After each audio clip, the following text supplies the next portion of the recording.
विर्ली खंदारमध्ये मुरुमाची दिवसाढवळ्या लूट, महसूल विभागावर प्रश्नचिन्ह। ट्रॅक्टर आणि मोठ्या ट्रकद्वारे मुरुमाची वाहतूक, शासनाचा लाखो रुपयांचा महसूल गंडा। भंडारा जिल्ह्यातील पवनी तालुक्यातील विर्ली खंदार आणि परिसरात गेल्या काही दिवसांपासून गौण खनिज मुरुमचे अवैध उत्खनन मोठ्या प्रमाणात सुरू आहे। दिवसाढवळ्या ट्रॅक्टर आणि मोठ्या ट्रकद्वारे मुरुमाची वाहतूक होत असताना देखील महसूल विभाग आणि स्थानिक प्रशासनाकडून कोणतीही ठोस कारवाई होत नसल्याने नागरिकांमध्ये संतापाची लाट उसळली आहे।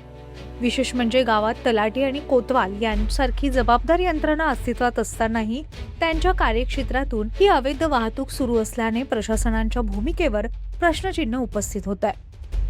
हे सर्व कोणाच्या आशीर्वादाने सुरू आहे का, असा सवाल नागरिक उघडपणे विचारतायत।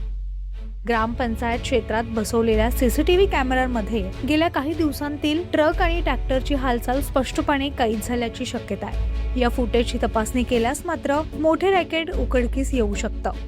मात्र अद्यापही कोणतीही तपासणी झालेली नाही, ही बाब अधिकच संशयास्पद ठरतीये।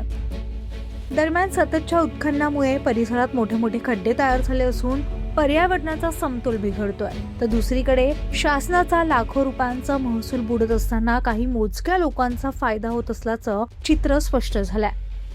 आता या गंभीर प्रकरणामध्ये जिल्हाधिकारी आणि तहसीलदार यांनी तात्काळ दखल घेऊन कारवाई करावी, अन्यथा नागरिक आंदोलन करतील असा इशारा देखील देण्यात आलाय।